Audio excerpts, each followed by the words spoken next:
Eggshells. I don't know where to start. I know where I want to go, but not how to get there. How do you introduce something like this? How do you set it up? How do you get from point A to point B when point B is bigger than anything and everything? I just want to talk about what happened that day on the subway because that's all I think about anymore.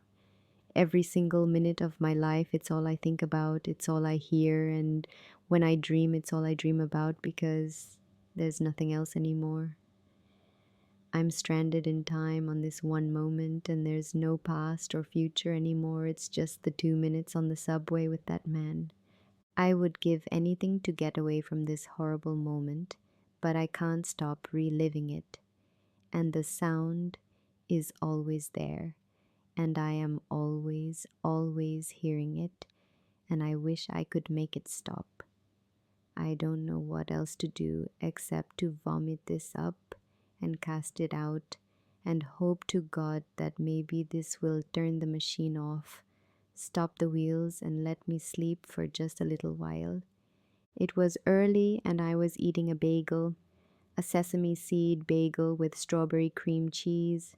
There was a bit too much cream cheese in the middle, filling the hole on top. I remember every single detail, and I feel nothing but sympathy and pity for the woman I read about once who can remember every detail of her day. Hell is in the details.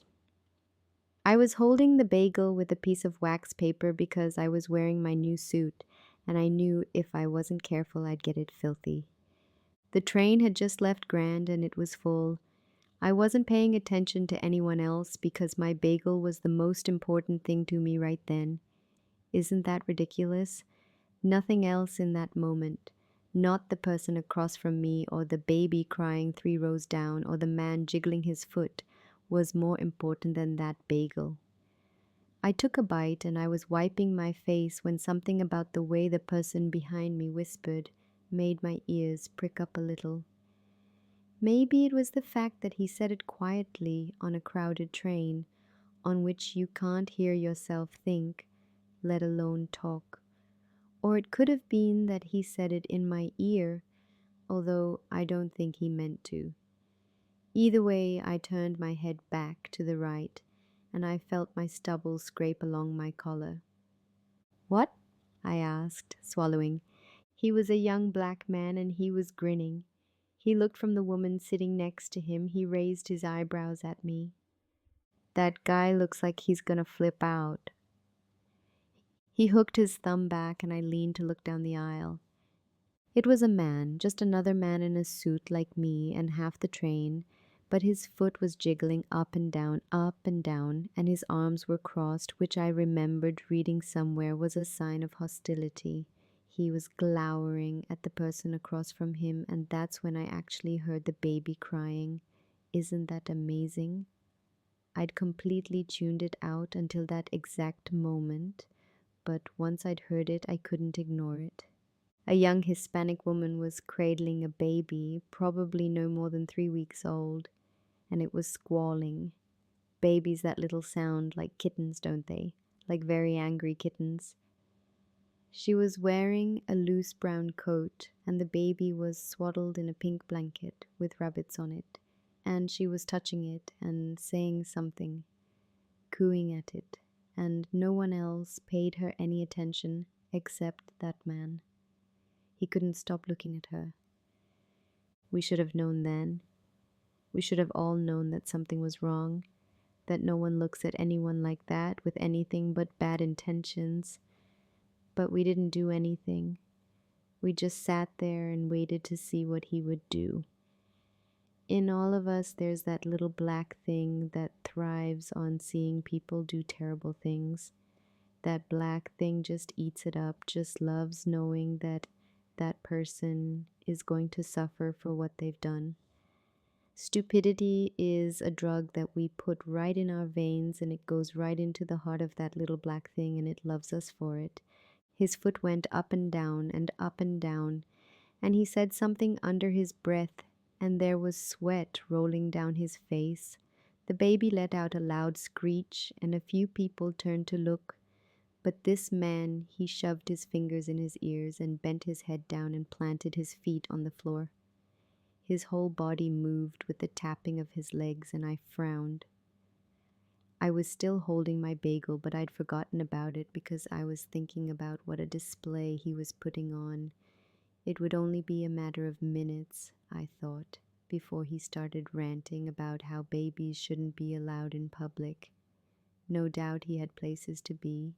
He was a very important person with very important business to attend to, and he had no time for little babies that were tired or scared or hungry or whatever it was that was upsetting the little creature in the pink blanket.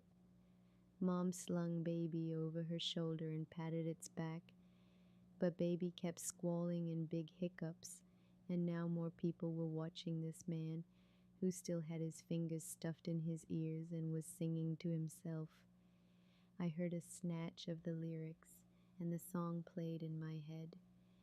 Take me out tonight, where there's music and there's people who are young and alive.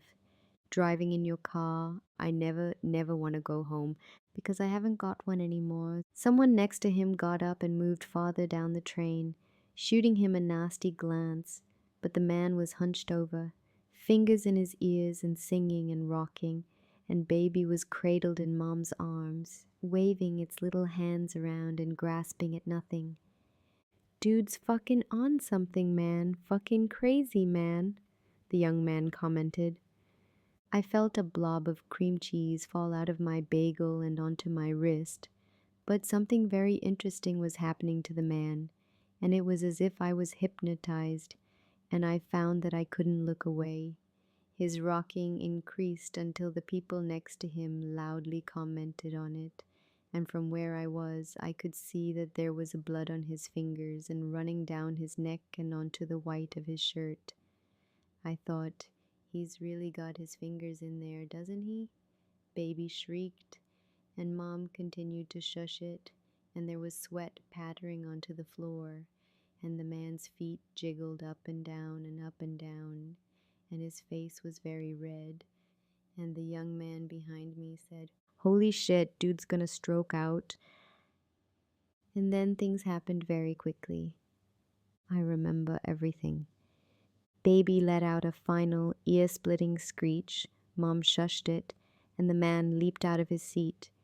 He was so fast, and none of us had any time to react. We just watched, spellbound, as he ripped the child in the blanket with the rabbits on it and held it to his face. He screamed at it, the child screamed back, and in a fluid motion he raised the child in one hand. For a moment it was beautiful. The blanket fell away, and the child, which he held by the chest, was lit from behind by the light of the ceiling runners. The man's suit jacket flared open around his chest, extending behind him like strange wings, and he craned his head to look up at it, and for that moment there was grace and stillness, and we watched him, the whole train, mesmerized at the strange beauty of the scene that we could not comprehend. And then the moment ended, and with all the strength that the man had, he threw the baby to the ground, and with one shiny black wing tip, he stepped upon its head and crushed it. There was a splatter of very pale red, and a sound like the cracking of an eggshell. The train was very still. It was quiet. The only sound was the wheels against the metal of the rails below us. The train swayed. Mom's arms were outstretched slightly, the hands cupped. Her eyes were downcast, and an image of the Blessed Virgin could not have matched the reverence in which her fingers curled against the empty air. The man, his shoe still upon what remained of the child, breathed heavily. Blood running out of the ear that I could see. We were all very still. Then the mother began to scream. An explosion of movement around the man, like the flurry of birds taking flight, startled him and caused him to blink rapidly. His face lost color and sagged, and his eyes went wide with shock. He lifted the shoe, which was caked in tissue and blood and hair, and a piece of skin was stuck to the bottom.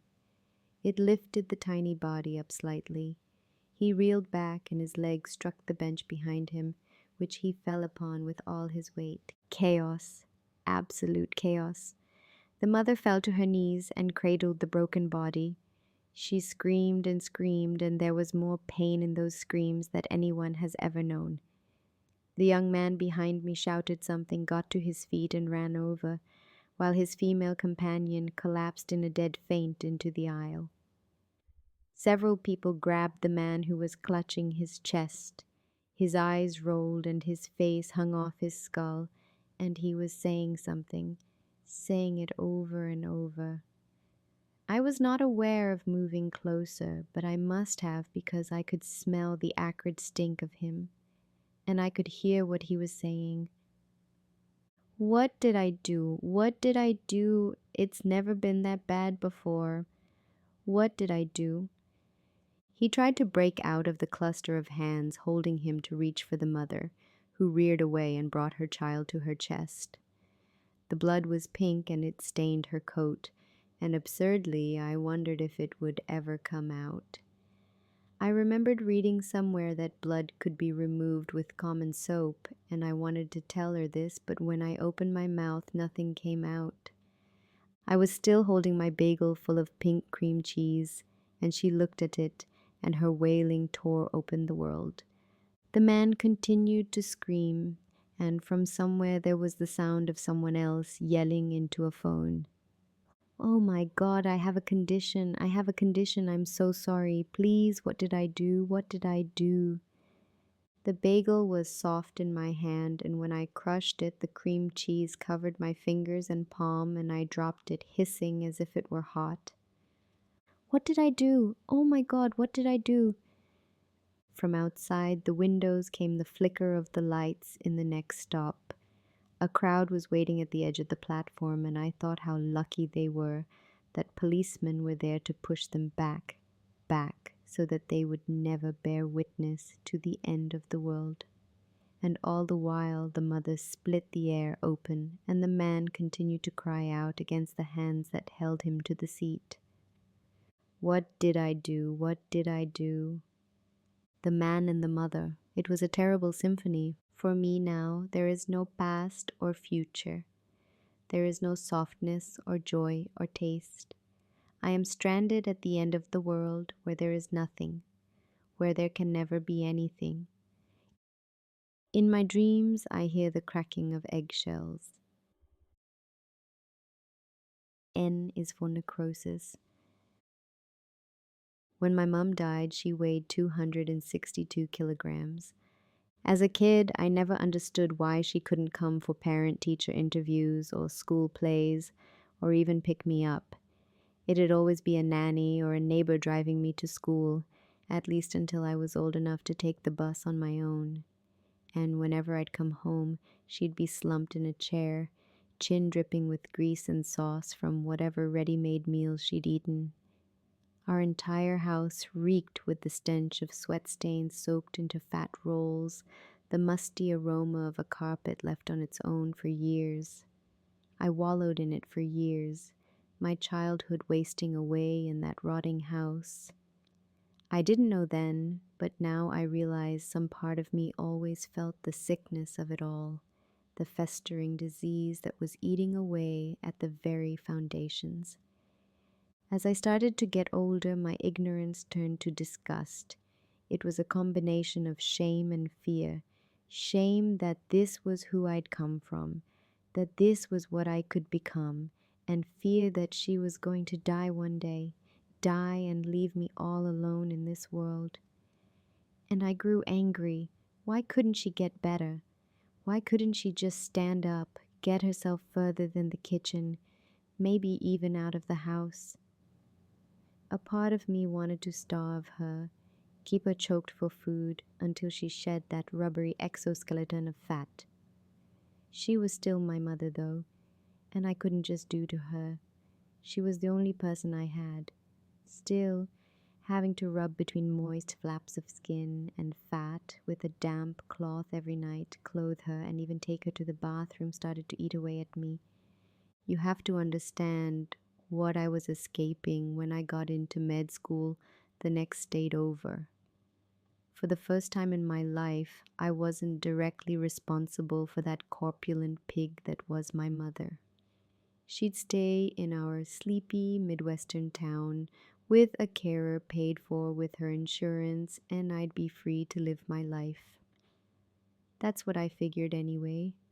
The thing with that kind of plan is that there's always something to drag you down, something to eat at your hopes until there's nothing left. For me, it was my mom's necrosis. If you don't know what that is, here's a basic definition. Necrosis, the premature death of cells in living tissue. What it really meant was she was rotting away in a cage of her own flesh. The weight of her own body had crushed the flesh on her backside that it had stopped circulating blood, had started to die. It meant I had to go home and take care of her again after only 26 days of freedom. I came back to a familiar smell of piss and sweat and mold, but that was all mixed with a new taint, the sour and yet sickeningly sweet smell of rotting flesh. She wasn't in her usual chair. Instead, I found her collapsed on a mattress in a bedroom she hadn't used for as long as I could remember, the springs creaking under her weight. She was dressed in a simple blue shift, almost like a hospital gown, and lifting up the bottom edge, my eyes came level to where she was rotting. It almost looked like some rabid animal had taken a bite out of her, except there was no raw wound. The entire gash was instead coated in some black, crumbly lumps of flesh, dry blood oozing from the cracks in between each globule of meat. Suddenly, the rotting surface jiggled, and my mum turned around to look at me. Her forehead was beaded with sweat, her glassy eyes straying away from mine. Shame flickered across her face for just a second, but that was covered up with a weak smile. Number I wasn't having it. I backed out of the room, shutting her behind the bedroom door. I'd deal with her later. Instead, I went to pack. My neighbor, Michael, raised his right hand and waved. Looking at his other, I realized it was just a stump. Things had changed around here, a lot faster than I'd realized. Things were only going to change faster from there, though. The rot ate into the back of her thigh in just a week, pale white bone coming to surface, poking through a pit of slimy pus, lumpy flesh, and dark, clotting blood. The doctor had told me to just keep it clean and disinfected, but it seemed like every time I tried to scrape off the gunk, a new layer would ooze out. I'd also started to ration her food, feeding her with a diet half the size of a regular person's, in the hopes that it'd maybe help her slim down. That was a mistake.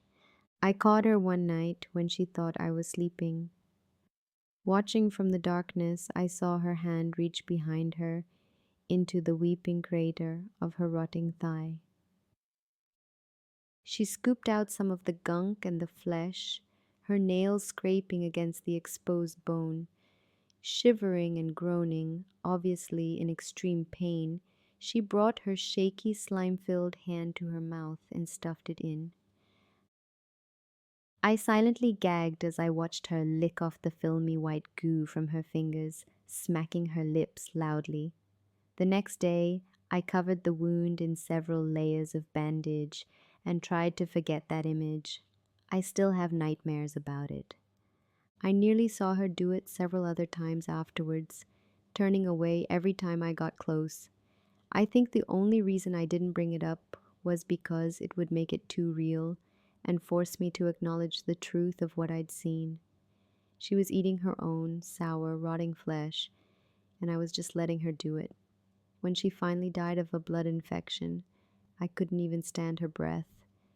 as tainted as it was by the sickly stench of decay. She'd lost 26 kilos at that point. Sometimes I still can't help but wonder how much of that she'd eaten. In the end, I'd had to call in a crane to carry out the final decaying remains of my mother. In a way, that was the most tragic part of her death possible. The first and last time she'd left the house was out of living memory. These days, I look at my own thickening waistline and shiver. Will I become her? Will I surrender to my impulses, the hunger in my belly eating me alive? Will I start to rot away, start to eat myself just to feel like I'm full? I wish I could see the future.